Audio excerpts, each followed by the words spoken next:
Bonjour à tous, on va s'intéresser à Ursula von der Leyen qui est dans une phase d'humiliation totale et qui pour cela déploie de sombres manœuvres pour essayer de rempiler, de faire un second mandat à la tête de la Commission européenne puisque vous savez qu'elle est candidate à sa succession. Et pour cela, elle déploie vraiment des trésors de manipulation, des manœuvres sombres, comme je les appelle, pour essayer de se concilier les uns les autres, d'acheter les uns les autres, etc. Vous allez voir, c'est incroyable. Alors pourquoi je m'y intéresse? D'abord, parce que ça montre le vrai visage de l'Union européenne. Il faut que les gens voient ce que c'est que cette machine, parce que tout ça, ça se fait au détriment de notre avenir, parce qu'il y a des décisions concrètes derrière, hein, et de notre argent, au passage. Et ensuite, parce qu'il faut réfléchir. Attendez, la question, c'est qui est à la tête de la Commission européenne? Quel est le visage qu'on voit? Puisqu'on parle d'Ursula von der Leyen, Mario Draghi. Je vous ai parlé déjà en première vidéo en 2023. Enfin, 2023, je vous ai fait toutes les vidéos sur la déclaration de Mario Draghi qui voulait transformer l'Union européenne en un État, etc. Mais il y a aussi Thierry Breton, le commissaire européen. Et puis, ou Madame, ou Monsieur Tartampion. À la limite, c'est même pas ça le problème. Le problème, c'est l'Union européenne en elle-même. C'est notre appartenance à ce système. Parce que la tête, ça ne changera pas grand-chose en réalité. C'est ce système, ses règles, ses lois, sa folie, sa logique interne, son ADN. C'est pour ça qu'il faut le quitter. Pour l'espérance, pour la confiance, pour l'avenir, pour nos libertés, notre indépendance, pour la paix. C'est pour ça d'ailleurs que je mène la liste de coalition des souverainistes et résistants, Frexit, liberté, paix pour les élections européennes du 9 juin.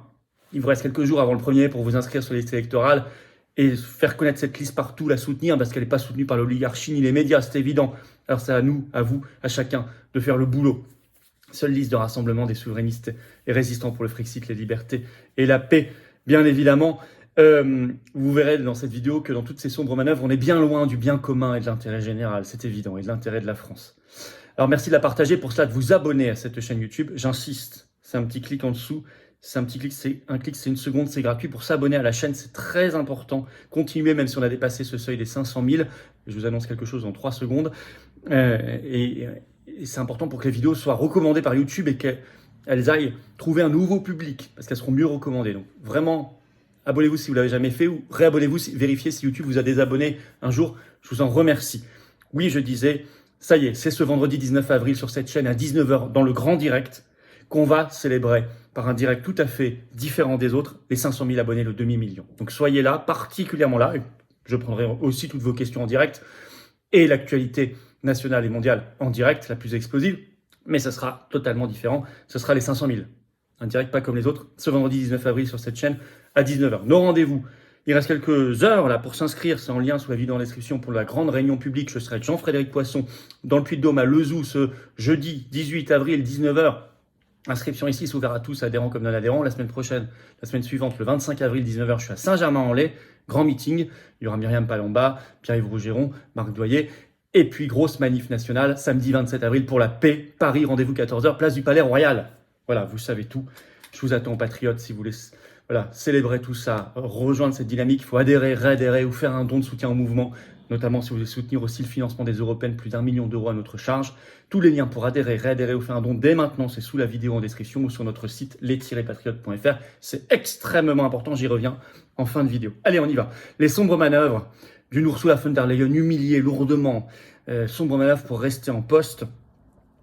D'abord, je vous en parlais il y a quelques jours, je vous avais annoncé ce qu'on appelle le Pipergate, cette nomination scandaleuse d'un de ses copains allemands à un poste très rémunéré qu'elle avait créé contre toutes les règles, elle le nommait. Elle a dû reculer de force sur cette nomination très controversée. Bravo à tous ceux qui se sont mobilisés. Ça vaut toujours le coup, vous voyez, de mettre la lumière sur des scandales. Ça finit par payer parce que là, on a quand même... C'est une petite chose, mais c'est tant mieux. Il faut prendre les victoires là où elles sont aussi, vous savez. Le Monde, 16 avril, le titre « Ursula von der Leyen renonce à une nomination très controversée ». Je vous résume comme ça, pour ceux qui ne se souviendraient pas très bien, et puis ce qui s'est passé. Markus Pieper devait prendre ses fonctions mardi 16 avril.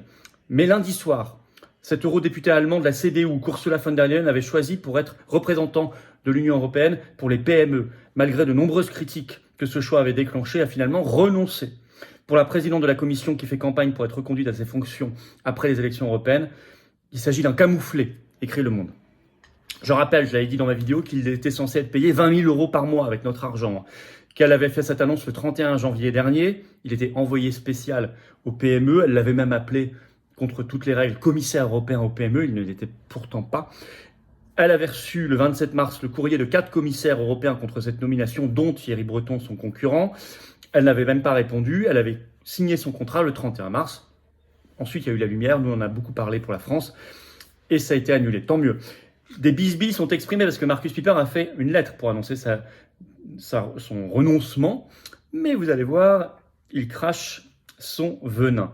Je cite Le Monde. Finalement, c'est Markus Pieper qui a décidé de se retirer. Et il écrit « Comme Thierry Breton a déjà boycotté par avance ma prise de fonction, je ne vois actuellement aucune possibilité de répondre aux attentes légitimes liées au poste d'envoyé spécial au PME », a-t-il expliqué au quotidien allemand Handelsblatt lundi.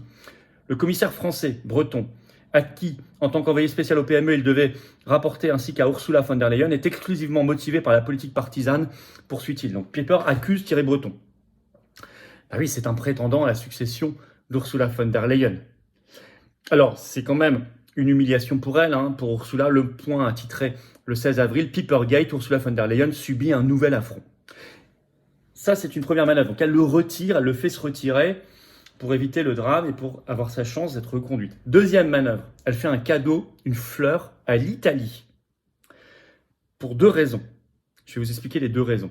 D'abord, la fleur est à la surprise générale. Et ça n'est pas mince comme fleur. C'est une fleur qui nous coûte des milliards d'euros. On le sait par le site spécialisé Euractiv ce 15 avril. Le titre, la Commission européenne défend la politique budgétaire italienne malgré les difficultés économiques du pays. Le chapeau explique tout dans l'article, je vous le lis. La Commission européenne a justifié auprès d'Euractiv, Italie, sa note de 4 étoiles sur 5 attribuée au plan d'allègement Covid de l'Italie, malgré de récentes données exposant le coût élevé de cette mesure fiscale pour l'État italien. C'est très inhabituel de la part de la Commission européenne. Parce que là, il s'agit d'un régime fiscal italien très critiqué. Je vais vous lire. Initialement acclamé comme révolutionnaire, soutenu par l'ensemble des partis politiques, le régime fiscal italien est de plus en plus scruté. Le cabinet de conseil économique britannique Oxford Economics le décrivant comme probablement la pire mesure de politique fiscale mise en œuvre dans le pays au cours de la dernière décennie. La mise en œuvre du régime a effectivement dépassé de près de 500% les estimations initiales des coûts, x 6. Les critiques affirment que cette charge inattendue sur le budget de l'État italien a exacerbé l'inflation, ouvert les vannes à la fraude dans l'industrie de la construction. Et pourtant, la Commission européenne dit « on vous valide tout ça, circulaire, il n'y a rien à voir, c'est formidable. 4 étoiles sur 5 ». Or, normalement, je cite l'article, les pays qui ne respectent pas les étapes et les objectifs des réformes sociales et économiques pourraient ne pas recevoir de financement du plan de relance européen Covid. Donc là, en validant tout ça, la Commission européenne, donc sa présidente, fait une fleur incroyable à l'Italie, et surprenante, pas habituelle. C'est clairement un cadeau. Pourquoi ? Pour 2 raisons. 1, parce qu'Ursula von der Leyen a négocié contre cela le fait que Meloni, la première ministre d'Italie, le premier ministre d'Italie, soutienne le pacte migratoire qui a été voté au Parlement européen le 10 avril, notamment avec les voix du parti de Meloni, Fratelli d'Italia, dont je rappelle qu'il est l'allié de Reconquête, il serait l'allié de Reconquête par ailleurs. Et Meloni qui avait été vantée aussi quand elle a été élue, il y avait même eu des affiches communes, etc., par le RN. Donc je vais quand même expliquer réfléchissez à qui vous allez donner votre voix le 9 juin quand même. Donc ils ont voté tout ça. Et deuxièmement, parce que Ursula von der Leyen veut le soutien de l'Italie à sa candidature contre Mario Draghi qui est italien. D'où cette fleur. Donc c'est pour éviter que Meloni soutienne Mario Draghi. Alors Ursula von der Leyen, d'ailleurs, et Giorgia Meloni, on l'a déjà dit, sont très proches. Allez voir toutes les photos, elles s'embrassent, on voit une vraie complicité. Encore le 18 mars dernier, elles sont parties ensemble en Égypte pour signer un accord sur l'immigration, avec une parfaite entente. Voilà. Donc ça c'est la deuxième manœuvre de Ursula von der Leyen. La troisième, c'est avec la Pologne. Alors là, ça concerne justement les SMS avec Pfizer. Cette affaire, vous allez voir pourquoi. C'est un cadeau fait à la Pologne pour qu'elle retire sa plainte sur la même plainte que nous, que la mienne, sur le dossier des SMS échangés entre Ursula von der Leyen et le PDG de Pfizer sur les contrats d'injection Covid de 35 milliards. En effet, vous trouvez ce tweet le 15 avril sur son compte X d'Ursula von der Leyen. Je cite « Bravo à la Pologne ! La Pologne va recevoir un premier paiement du plan de relance européen de 6,3 milliards d'euros. Ce n'est que le début, écrit-elle. La Pologne doit recevoir près de 59,8 milliards d'euros dans les prochaines années. Félicitations. D'ailleurs, c'est notre argent, puisque sur ce plan, je rappelle que la France met 80 milliards pour en recevoir 39. Donc on paye. Là aussi, c'est une manœuvre qui nous coûte cher. Or, je rappelle que dans un article Politico du 1er avril dernier, on apprenait ceci. Je vous le cite. L'enquête sur les SMS a été ouverte à l'origine par les autorités judiciaires belges dans la ville de Liège, là où je suis allé porter plainte, au début de 2023 à la suite d'une plainte pénale déposée en premier par le lobbyiste local belge Frédéric Baldan. Moi j'étais le deuxième, seul français mouvement politique à avoir porté plainte au pénal. Il a ensuite été rejoint par les gouvernements hongrois et polonais. Bien que ce dernier, écoutez bien, soit en train de retirer sa plainte après la victoire électorale du gouvernement pro-UE dirigé par Donald Tusk, a déclaré un porte-parole du gouvernement polonais à Politico. Et donc évidemment, Ursula qui verse les milliards et qui dit félicitations et tout à la Pologne, et ça n'est que le début, vous allez en recevoir plein d'autres, c'est évidemment une contrepartie, une basse manœuvre, la troisième. Je vous annonce, moi, que sur la plainte pénale des SMS, je vous avais dit qu'il y a du nouveau, je vous dis tout, parce que je pourrais vous le dire à ce moment-là, lundi prochain, 22 avril, vous saurez tout. Et vous allez voir qu'il va se passer beaucoup de choses en mai. Mais je vous dis tout le 22 avril. Soyez à l'écoute de tous mes réseaux sociaux. Ça va faire du bruit. Sur ma plainte. Alors, voilà. Donc, si vous voulez, on en est là. L'Union européenne, c'est ça. Des petits coups, des manœuvres, des sombres manœuvres, du chantage, qui nous coûte très cher. Là, j'ai parlé de milliards d'euros derrière tout ça. Hein. C'est notre argent, croyez pas, c'est votre argent. Hein. On joue avec l'argent, avec l'avenir des gens, des peuples, avec leur santé. C'est ça, l'Union européenne. Alors Ursula von der Leyen, elle est en compétition, Mario Draghi, Thierry Breton, etc. Le piège du système, c'est de dire qu'il faut s'intéresser à une personne. Regardez la campagne actuellement pour les européennes, des listes LR, RN, Reconquête, même LFI, j'imagine. J'ai moins suivi, mais je pense, ils sont tous en train de dire le problème, c'est Ursula von der Leyen, ou c'est telle ou telle personne. En plus, si c'est Mario Draghi, ça va être terrible. Si c'est Thierry Breton, c'est terrible. Oui, c'est terrible pour tous, on est d'accord. Et ils ont tous leur caractère plus ou moins détestable, ça on est d'accord.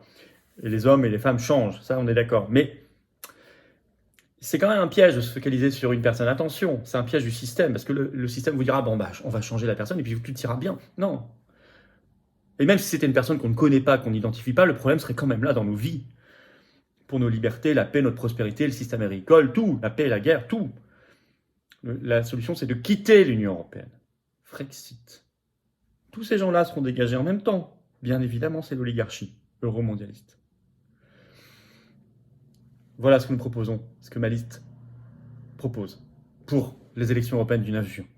Faites savoir ça partout. Merci de partager cette vidéo, de vous abonner, j'insiste, à cette chaîne. Un petit clic sur s'abonner en dessous pour le faire, c'est un clic, c'est gratuit. Profitez-en pour appuyer sur la petite cloche à côté, comme ça vous êtes en même temps, une fois abonné, c'est un intérêt pour vous. Notifiez dès qu'il y a une nouvelle vidéo qui sort automatiquement ou un nouveau direct. Mais faites ce petit clic.